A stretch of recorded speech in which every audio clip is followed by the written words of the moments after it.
Mas Jayadi. Sekarang apakah betul pemerintahan Pak Prabowo ini betul-betul the real boss kalau lihat Anda amati?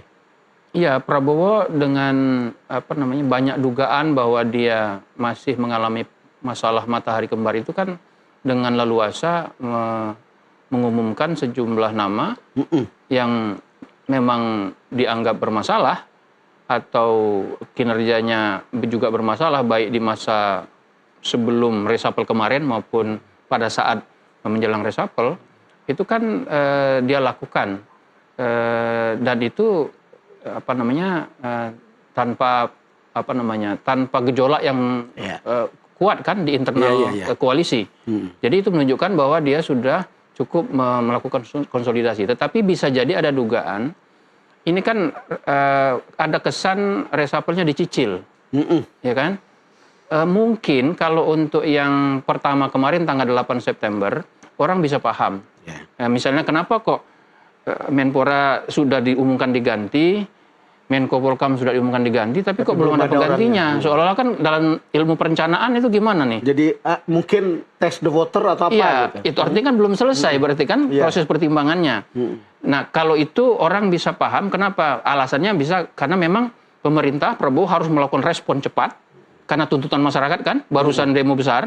Jadi responnya cepat untuk memberi sinyal kepada masyarakat bahwa tuntutan masyarakat dalam demo besar kemarin itu direspon. Didengar. Didengar. Di bidang ekonomi, di bidang politik, maupun di bidang nama-nama yang bermasalah itu. Bahwa kemudian belum diumumkan nama penggantinya, itu karena Presiden memerlukan waktu yang cukup untuk melakukan pertimbangan dan tidak boleh tergesa-gesa. Itu yang pertama Ya, saya kira masyarakat bisa paham. Ya wajar, memang situasi sedang genting, harus respon cepat. Jadi itu semacam upaya untuk melakukan reaksi cepat terhadap situasi. Lalu jilid 2, bukan jilid 2 ya. Yang kemarin jilid 2A. Iya, jilid 2A. Jilid 1 kan yang gantinya Menteri Stekdikti ya. Jilid 1. Nah, yang kemarin yang 8 September jilid 2A. Yang kemarin tanggal 17 1 tambah 7 8. Tanggal 17 kemarin itu kita sebut jilid 2B. Ya. Dan itu jelas jilid 2B karena mengisi yang kemarin kosong. Tapi ternyata ada lanjutannya. Bukan hanya mengisi Menpora sama Menko Polkam. Tapi juga ada semacam sinyal bahwa Prabowo ingin betul-betul melakukan perbaikan komunikasi pemerintah maupun komunikasi dari segi kebijakan maupun dari segi politik dan publik. Itu yang terlihat kemarin kan? Misalnya bentuklah badan badan komunikasi pemerintah. Tetapi kemudian kita juga melihat ada sejumlah wamen baru yang notabene banyak dari Gerindra. Ya, itu itu tadi terlihat tidak ada pertimbangan politik yang terlalu kuat di situ. Karena kan bisa jadi partai lain kalau memang secara politik tidak terkonsolidasi, partai lain akan berbicara kan Gerindra udah banyak dapat tuh, sudah ada presidennya, sudah dapat menteri juga. Kan presiden tuh nilainya dalam koalisi jauh lebih banyak kan dibandingkan menteri gitu. Kok ditambah lagi cara gitu ya? Ngitungnya gitu ya. Tapi presiden melakukannya dan tidak ada gejolak kan? Minimal sampai sekarang yang kita lihat. Jadi itu menunjukkan dia masih bos. Tetapi kalau ini dicicil lagi, misalnya ada kemarin 2B, lalu nanti ada 2C, lalu sampai menjelang 1 tahun ada 2D. Jadi orang bertanya, ini sebenarnya kabinet kerjanya apa? Mencicil. Iya kan? Jadi itu bisa jadi malah menjadi pertanyaan bagi publik. Jadi, saya kira Presiden dan tim paham Anda akan ada cicilan berikutnya. Tergantung apakah Menteri BUMN departemen Kementerian BUMN dipertahankan apa enggak. Kalau itu ternyata dihapus, kemungkinan tidak ada lagi. Berubah jadi Kementerian dan Antara gitu ya. Tapi kalau misalnya itu tetap ada lalu diisi lagi, ada kemungkinan pos-pos lain juga seperti yang tanggal 17 kemarin mengalami perubahan juga. Don, saya ingin ke Mas Firman ya. Ini kita agak ini Pak Prabowo ini agak unik. Kalau kita lihat ya, dia mempertimbangkan hubungan dengan para mantan presiden. Jadi Ibu Mega, Pak Jokowi, Pak SBY. Hal yang dalam sejarah saya tidak pernah mengalami seorang presiden seperti itu gitu. Dan itu seperti dipertimbangkan cukup lama lalu kemudian mungkin juga mempengaruhi keputusan beliau gitu.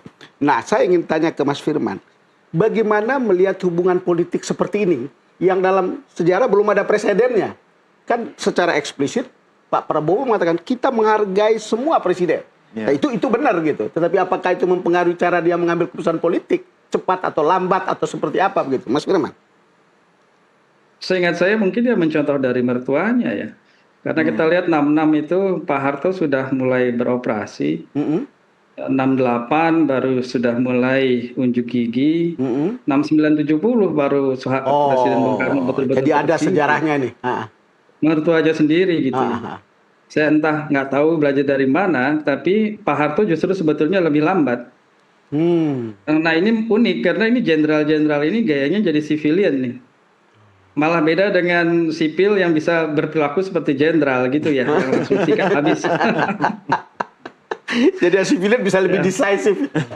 Iya, jadi mungkin juga banyak pelajaran yang Pak Prabowo dapat ya, apakah itu dari bacaan dia atau pengalaman yang lain, atau juga dia melihat dari dirinya sendiri bagaimana memang konsolidasi politik yang melibatkan banyak orang itu lebih baik ketimbang hanya segelintir orang. Dan gaya untuk mengumpulkan massa pasukan itu kan memang gaya militer yang lebih confidence kalau pasukannya lebih besar. Makanya kabinetnya pun besar. Kabinet batalion dia lebih nyaman mungkin dia dengan ngumpulin orang-orang gitu ya. Dan saya kira itu memang taktik jitu juga untuk kehidupan politik kita yang memang membutuhkan lebih banyak orang agar lebih stabil. Hanya saja memang seharusnya idealnya tidak terhenti pada menciptakan stabilitas, tidak terhenti pada masalah konsolidasi. Tapi apakah pemerintahan ini akhirnya works? Gitu. Mas Firman, bicara soal kestabilan yang tadi Anda katakan, kalau misalnya tadi Mas Jayadi bilang kan responnya Solo itu kan sebenarnya oke-oke aja ya, Mas ya. Dan apa tadi Bang Don itu kan hak prerogatifnya presiden. Tetapi kan Pak Jokowi ini kan kadang kita harus pinter-pinter memaknai statement dia, karena apa yang terlihat dan yang di belakang layar itu kan bisa saja berbeda. Mungkinkah kestabilan itu sebenarnya tidak stabil-stabil amat? Saya makin banyak melihat orang yang semakin berubah pikiran terhadap Jokowi. Bahkan di level grassroots pun banyak orang yang sudah merasa menyesal dulu memilih dia gitu ya. Jadi memang hanya selected person, selected communities yang masih mau mendewa-dewakan Pak Jokowi, dan jangan-jangan itu semu dan hanya dibesarkan oleh media sosial. Karena hampir unsur-unsur atau sumber-sumber kekuasaan itu semakin menipis. Sumber ekonomi, sumber birokrasi, sumber tentara, sebentar lagi polisi, parlemen, itu semakin menipis. Partai sekarang partai mana yang mau membopong Jokowi secara terbuka lagi selain PSI? Jadi sebetulnya semakin surut dan semakin surut lagi dengan hantaman terus-menerus terkait pencitraan Jokowi sebagai presiden yang tidak jelas ijazahnya misalnya. Jadi itu blessing juga, makanya didiamkan sebetulnya itu, karena ini akan memberikan insentif tersendiri bagi pelemahan rezim lama dan penguatan pemerintahan baru, begitu.